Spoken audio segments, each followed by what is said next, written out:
தொடர்ந்து ஆதரவளிச்சுட்டு வர எல்லாருக்கும் ரொம்ப நன்றி. நான் உங்கள் பரதன். நான் வாசிக்கிற புக்ஸில் வர சுவாரஸ்யமான கதைகளையும் விஷயங்களையும் உங்களோட பகிர்ந்துட்டு வரேன். இன்னைக்கு நம்ம பார்க்க போகிறது எப்படி நோ சொல்லி பழகிறதுன்றது. நம்மளோட பெரிய பிரச்சனை என்னென்னா, யார் எது கேட்டாலும் செஞ்சிடலாம் எஸ்ன்னு தான் நம்ம சொல்லி பழகிருக்கோம். நோன்றத நம்ம பழகவே இல்லை. என்கிட்ட நிறைய பேர் நோ சொல்லி கேட்டிருக்கேன், இல்லை பார்த்துருக்கேன். அப்போ தான் ஃபோக்கஸை இம்ப்ரூவ் பண்ணுறதுக்கு நிறையா புக்ஸ் படித்தேன். ப்ரொடக்டிவிட்டியை இம்ப்ரூவ் பண்ண விஷயம் என்னென்னா, நம்ம நோ சொல்லி பழகிறது. அதுவும் நம்ம இந்தியன் கல்ச்சரில் நோ சொல்கிறதுன்றது ரொம்ப கஷ்டம்.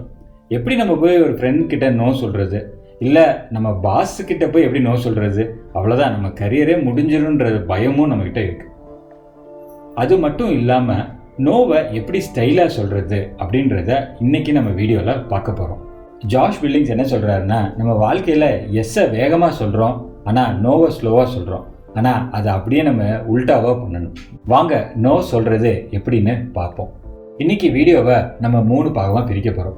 எப்படி நோவை ஈஸியாக சொல்கிறது, எஸ்ஸுக்கும் நோக்கும் என்ன வித்தியாசம், நோ சொல்கிறப்போ நோவை எப்படி நல்ல விதமாக சொல்கிறது அப்படின்றத நம்ம இன்றைக்கி பார்க்க போகிறோம். ஏன் நம்ம நோ சொல்ல தயங்குறோம்? நம்மக்கிட்ட டெய்லி நிறைய ரெக்வெஸ்ட் வருது, ஆனால் எல்லாத்தையும் பண்ணுறதுக்கு நம்மளுக்கு மனசும் இல்லை, டைமும் கிடையாது. அப்போ நம்ம நோ சொல்கிறப்போ மிச்சவங்ககிட்ட நம்ம அரகண்ட்டாக ரூடாக தெரியறதுக்கு வாய்ப்பும் இருக்குது. நம்ம wife, friends and family members கிட்ட நம்ம நோ சொல்கிறதுன்றது ரொம்ப பெரிய கஷ்டம். சில நேரம் நம்ம வீட்டில் சோறு கூட கிடைக்காம போகலாம். விளையாட்டுக்கு சொல்கிறேன். நிறைய ஆத்தர்ஸ் என்ன சொல்கிறாங்கன்னா, நோ சொல்கிறதுன்றத ஸ்ட்ரெயிட் ஃபார்வர்டாக சொல்லுங்கள், ஒரு பெரிய ஜஸ்டிஃபிகேஷன் கொடுக்க வேண்டிய அவசியம் இல்லைன்னு சொல்கிறாங்க. இன்றைக்கி நம்ம எஸ் அண்ட் நோக்குடைய வித்தியாசம் என்னென்னு பார்ப்போம். நம்ம நிறையா தடவை எஸ் அண்ட் நோன்ற வார்த்தைகளை சென்டென்ஸில் யூஸ் பண்ணுறோம், ஆனால் ரெண்டுத்துக்கும் ஒரே விதமான முக்கியத்துவம் தான் கொடுக்குறோம். ஆனால் கமிட்மெண்ட்டுன்ற ஆங்கிளில் பார்க்குறப்போ ரெண்டுத்துக்கும் பெரிய வித்தியாசம் இருக்குது. நோன்றது ஒரே ஒரு விஷயத்துக்கு தான் நம்ம நோ சொல்கிறோம், ஆனால் எஸ்ன்றது மிச்சம் இருக்கிற எல்லா விஷயத்துக்கும் நம்ம நோ சொல்கிறோம். கன்ஃபியூசிங்காக இருக்கா? நோன்றது டைம் கிரெடிட் மாதிரி, அதாவது ஃப்யூச்சர் டைமை நமக்கு தேவையான மாதிரி use பண்ணுறதுக்குரிய option.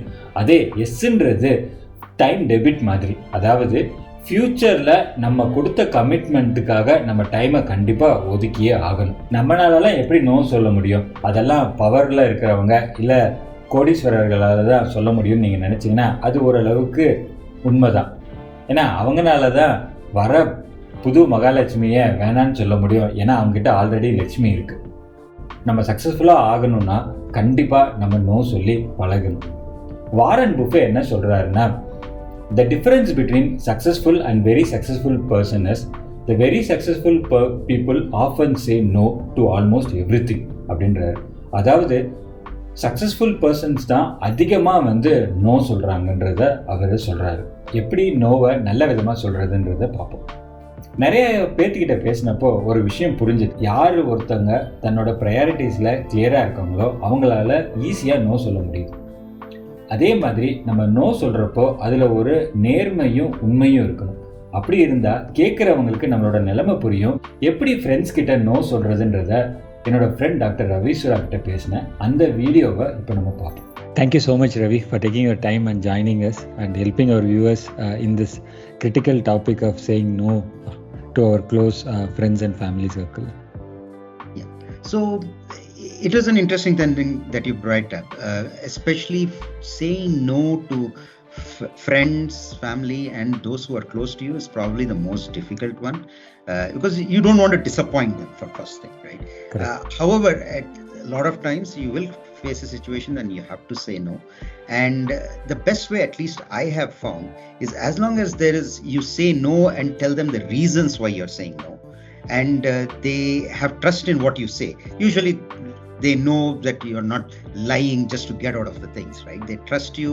You do it with an honesty and integrity, and say, hey, there are some valid reasons why I'm saying no, and I hope you understand.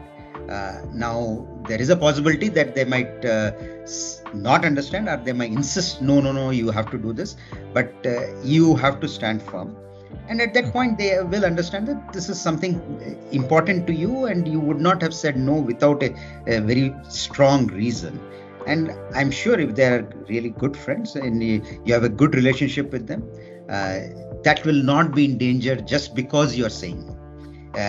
Saying no once or twice or thrice or even 4 times, if it is not comfortable to you and you cannot do it, and if the relationship does go bad, then they're not really, this is not a really good relationship, right?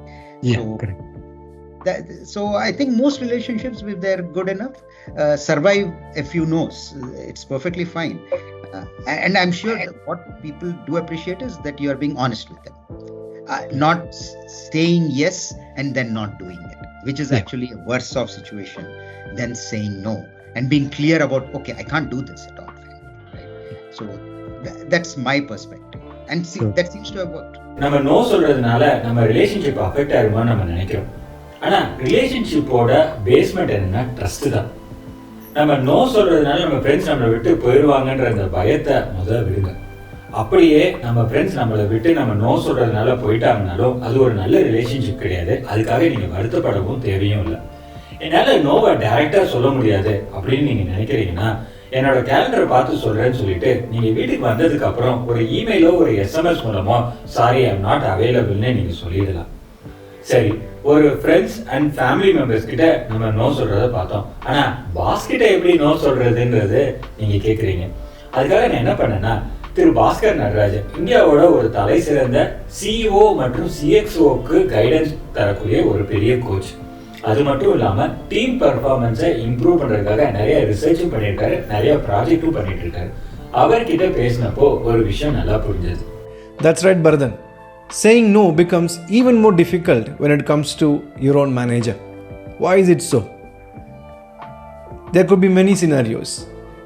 You are new to the team and you would like to earn your place by proving your competence, by proving your strengths. And you invariably end up saying yes to every project, every task that's coming your way. Or a scenario where you are passionate about your job and you want to experience more of joy and fulfillment and meaning in what you do.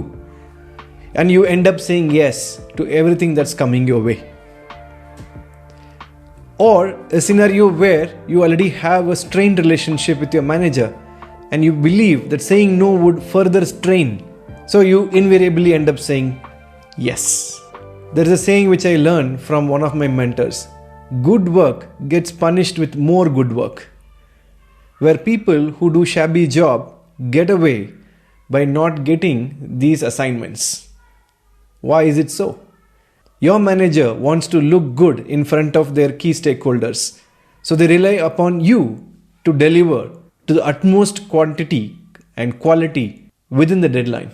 So how do you say no then, especially to your supervisor who would be rating your performance by end of the year, which will determine your payout or incentive or promotion that you are long waiting for?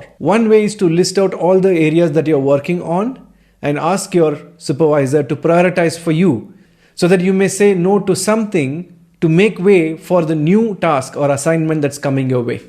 The positive side that you can see in this whole thing is something that you're working on which is not worthwhile, not challenging enough for you to do a routine, mundane, demeaning job would be given to someone else on your team, and you would get space to take up this new assignment which your boss feels is very critical and you are the right person to do it. And the task which is coming to you fresh now is not that important than the ones which you're already working on.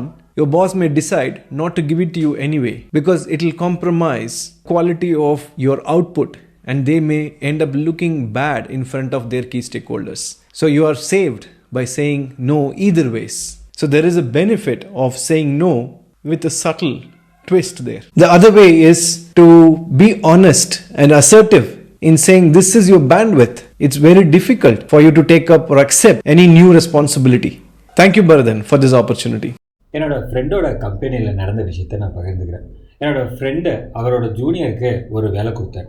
அப்போ அவரோட junior என்ன சொன்னார்னா, நீங்கள் சொல்கிற விஷயத்த நான் ப்ரையாரிட்டியாக எடுத்து பண்ணுறேன், ஆனால் இப்போ நான் பண்ணிகிட்டு இருக்க எந்த விஷயத்துலேருந்து டைமை ஒதுக்கலாம் அப்படின்னு சொல்லி கேட்டார். அப்போ தான் என்னோடய ஃப்ரெண்டுக்கு புரிஞ்சது அவரோட ஜூனியர் ஆல்ரெடி நிறைய வேலை பார்த்துட்டு இருக்காருன்னு. ஸோ இந்த அடிஷ்னல் ஒர்க் கொடுத்தோன்னா கண்டிப்பாக அவரோட பர்ஃபார்மன்ஸ் குறைஞ்சிரும்னு. உடனே என்னோடய ஃப்ரெண்ட் என்ன பண்ணார்னா அந்த வேலையை வேறு ஒரு ஜூனியர் மெம்பருக்கு அலோகேட் பண்ணார்.